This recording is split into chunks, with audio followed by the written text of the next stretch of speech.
So, Cullen Hoback, how surprised are you that Ron Watkins showed up in Arizona? Well, I mean, it kind of fits his personality to show up in Arizona and run for Congress. He's been heavily involved in everything related to the audit there. So politically, I suppose it makes sense. I have to say, I was a little bit surprised that he was willing to uproot his life in Japan, where he's lived all of his adult life, or the vast majority of it in Japan and Southeast Asia, and moved to the United States and presumably take up residency in Arizona so that he can run for Congress. So far, we don't know whether he's done any of that. Do you think he's actually going to follow through on this all the way to next May, when he's got to get petition signatures and turn them in, and next August, when he's going to have to run in a primary? Well, he's really been plugged into the political establishment, sort of the Trump ecosystem over the last year or so. President Trump retweeted him a number of times, and he's plugged into that inner circle at this point. So I think it could be more than just a stunt for attention. He does have a thread of political interest. If you've been following on Telegram, which I don't know why you would be, but I have, because I made a film about him and his involvement in QAnon. So I follow it pretty closely, and he's made a lot of very political statements on there. He's been spreading a lot of theories over the years related to, particularly on Telegram, but related to both the audit in Arizona and every other kind of political belief. So, How much time did you spend with Ron Watkins, or just spend tracking him down? so I spent the better part of 2 years, 2.5 years, following Ron and chronicling um, his sort of feud with both the former creator of the creator of 8chan, Fred Brennan, and then of course everything he was doing in relationship to QAnon, and sort of this, and figuring out exactly what his level of involvement was in QAnon. um, and it was a kind of cat and mouse dance with Ron to see, was he in fact behind it? And in the documentary series that we released on HBO, I think we paint a pretty clear case that he had taken over the Q persona at one point, and was the linchpin in that operation. So it seems like he's trying to take the political capital that he was able to gain, while through QAnon, and now turn it into an actual campaign. It could just be a show. It could just be him trying to angle for attention. But I think that people should take this seriously, until we have reason to believe otherwise. It seems like there was a gotcha moment, if I can call it that, in the movie where he slipped into acknowledging he was Q. Yeah, I mean, Ron Watkins, much to my surprise, I mean, I remember in the moment where he kind of slips up and lets it slide that he had been posting on the chans, that he was doing basically on Twitter what he had been doing for a long period of time on 8chan. And then he kind of breaks and laughs before I break, because he realizes, I think, that he had slipped up in that moment. So I would recommend, if you want to understand sort of the mind of Ron and what he's capable of, I would recommend watching the series. So talk about that. You just said we should take him seriously, and you're saying understanding what he's capable of. Tie those two things together. What are they capable of doing? What is he capable of doing or helping to incite? Well, Ron, he has nearly 500,000 followers on Telegram now. He was booted from Twitter, and the vast majority of those followers are still, fervent QAnon believers. And in some ways, the more he tricks them, the more clever they think he is. And he's strung them along on any number of sort of wild theories over the last year, and he'll act like he's got some big new revelation, and then they typically fall flat. But it keeps people engaged. It keeps people, on the hopium train. So he's very good at leveraging belief, what I would call mimetic warfare, using imagery and the mechanics of the internet, the algorithms that drive our attention, to his benefit. Plus, he's relatively plugged into sort of the Trump political spheres at this point. So, I think that in modern politics, and maybe this has been the case for most of politics, it's largely a popularity contest. And, Ron Watkins does have a significant following, and he knows how to leverage social media. So those are some of the reasons I think he should be taken seriously. And if, as we make the case in this series, he was able to wield something like Q, if he was able to build these relationships and kind of meme himself into power, then this would seem like his latest bid and play towards gaining real political power. And QAnon has been linked to the January 6th attack on the Capitol. What are those connections? So I would say, January the 6th, it wouldn't have happened without Q, but it didn't happen solely because of Q. There were a lot of overlapping interests that day. But I was there following Ron's father, Jim Watkins, with a camera, sort of asking and documenting his involvement, and sort of his reaction to the events that day. And you could see around, just the presence of Q was everywhere. Obviously, you end up with a Q shaman on the dais of the Capitol. You could hear chants that were Q slogans. So Q was very present. The idea of Q, the beliefs were very present that day.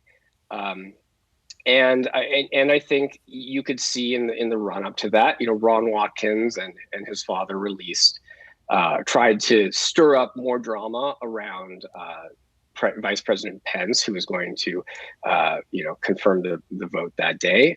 So, they're political animals, and I don't think that they've really stopped since January 6th. I think that a lot of what you've seen in Arizona, particularly around the audit, has been in part driven by Ron and to a lesser extent his father. So does Ron Watkins' presence as a political candidate in Arizona, maybe getting airtime, we don't know how this is going to play out, does that create a real danger maybe to folks here in Arizona, to other politicians here in Arizona, as a force that he can wield? Well, it depends on if you are a QAnon adherent or not, what your perspective on that might be. But is he a viable threat to the establishment there? If you perceive QAnon or that belief system as something which is problematic, then certainly his candidacy should raise the alarm bells. Sure.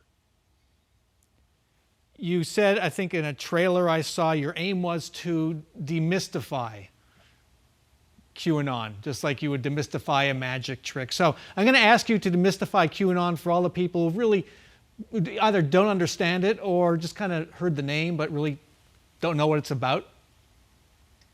Mm-hmm. Well, again, I think watching this series, it took six well thought out hours to break down the mechanics of QAnon. and demystify what was going on behind the scenes, where QAnon comes from. I think most people who follow QAnon, they never actually even visited the website where Q was hosted, which started as 4chan, moved to 8chan, and then eventually became 8kun. Ron Watkins was the admin of 8chan and then of 8kun. He departed being admin of 8kun on the day of the election, at which point he became a very public figure, started getting retweeted by Trump, and started doing on Twitter the same thing that he'd been doing, I believe, behind the scenes on 8kun. I think we make a strong case for that. 8kun and 8chan, these are websites that take great pride in being as edgy as possible. The slogan for 8chan was the darkest reaches of the internet. Embrace infamy was the other one. And Ron has said that this is something that he would do, embrace infamy. So I think when you consider him as a political candidate, infamy is something that he's chasing. Infamy is something that he's chasing. Shouldn't that alarm folks here? I'll leave that up to the individual to decide whether or not they should be alarmed. Do you really think he'll still be around in November? Do I think that Ron will be around? I mean, he could lose steam. He could lose interest in something like this. It's possible. I don't know what this might dredge up around him. When you run for political office, a lot of attention turns to you, turns to your finances, turns to your past. Now, it doesn't necessarily mean that all of those things would impact his ability to be a successful candidate, but it does mean that he's going to face more scrutiny if he continues down this path, and that may be something that he would welcome. But I think we've already established that people who believe in QAnon can make it to Congress. Marjorie Taylor Greene is an example of somebody who has promoted a lot of QAnon theories over the years, and I don't think that people believe that she could reach the halls of Congress, and yet she has. So we may see in this next election cycle more than just Ron Watkins. We may see a whole. I mean, there are dozens at this point of QAnon affiliated candidates. They may claim not to be QAnon affiliated, but that's largely to escape the bad PR that comes with the QAnon label. Ron may just be in the middle of a string of announcements that we'll see of candidates who are running for the House of Representatives or local offices that have QAnon beliefs that were driven largely by Ron Watkins. So I would be mindful of that, I think that he has the knowledge and the social media capital to to stay in the news, and he may well be a side of more things to come. Do you think he has, you've mentioned this, do you think he has Trump backing, the Trump world backing financially and in other ways to get his name out and to make him a more viable and maybe even more acceptable candidate? Well, I don't know what the finances are behind Ron in this situation. They started a super PAC a while back, Disarm the Deep State.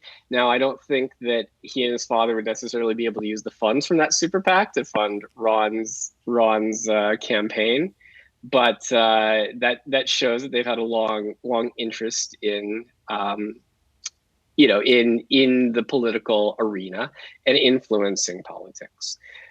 Where he's getting his funding from, I don't know if he's going to turn to the QAnon community for financial support. But there is a well-established ecosystem of money that's out there to support this flavor of candidate. So he may not be self-funding this. He may have more donors behind the scenes that have deeper pockets that come from Trumpverse, or he may find those.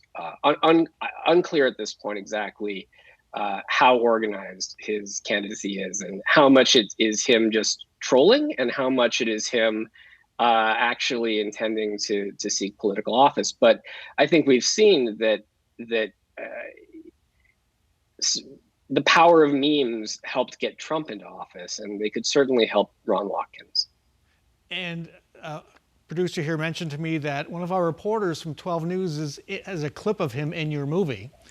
Oh, okay. I think it's connected to one of the attacks, maybe the one at Hoover Dam in 2018. One of the shootings, or it was a man from with explosives who shut down the bridge at Hoover Dam. Okay. Between Arizona and Nevada. Mm-hmm. And we're told that was the first QAnon-related display of violence or attempted violence. Yeah, the guy who took over the Hoover Dam with his car, he had sort of armed. He was armed in the car and sort of blocked the whole thing off. He was.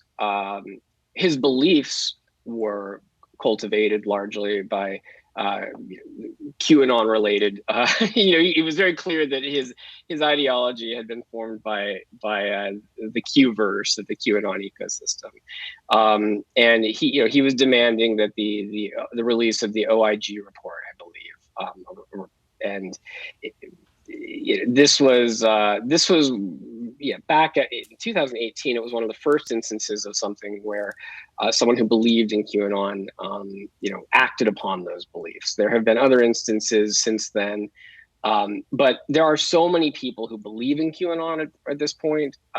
The numbers have kind of declined in the last year, but when you have that many people who have been driven to some wild beliefs, it's not surprising that a percentage of them, even if it's a small percentage of them, act out on those beliefs.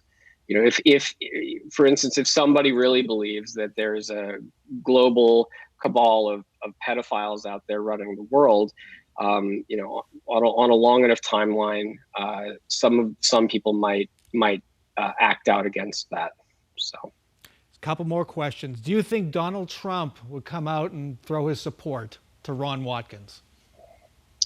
I mean, Donald Trump has already retweeted Ron Watkins a number of times. Now, it's unclear if at this point Donald Trump would openly support Ron. Donald Trump has distanced himself recently from those who were supporting the election fraud claims.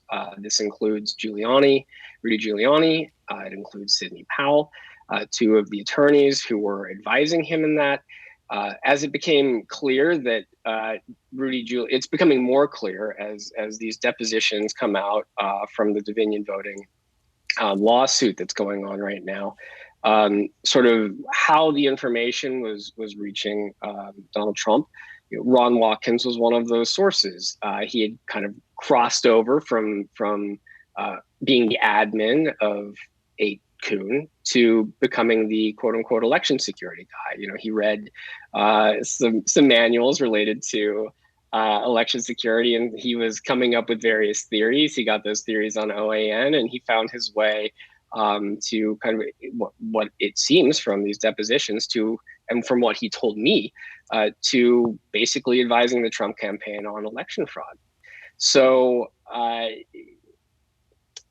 that gives you some sense of what happened in the past. Now, if Donald Trump has distanced himself from those who were advising him, maybe he would also distance himself from those who were advising his advisors, right? Those who were like Ron Watkins, who were advising the campaign on election fraud matters, it would seem. So that has yet to be seen. But if Donald Trump sees it as politically opportunistic to support Ron Watkins, then perhaps he will.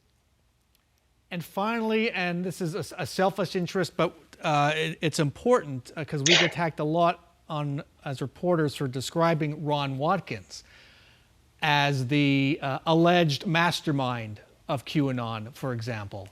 How would you describe him, given all the work you've done? Well, I'm on the record as having said, and we make the case in the series, that he was the linchpin behind the QAnon. In those, particularly in those later years. So I think that that's a fair characterization. So it is essentially like having Q run for political office.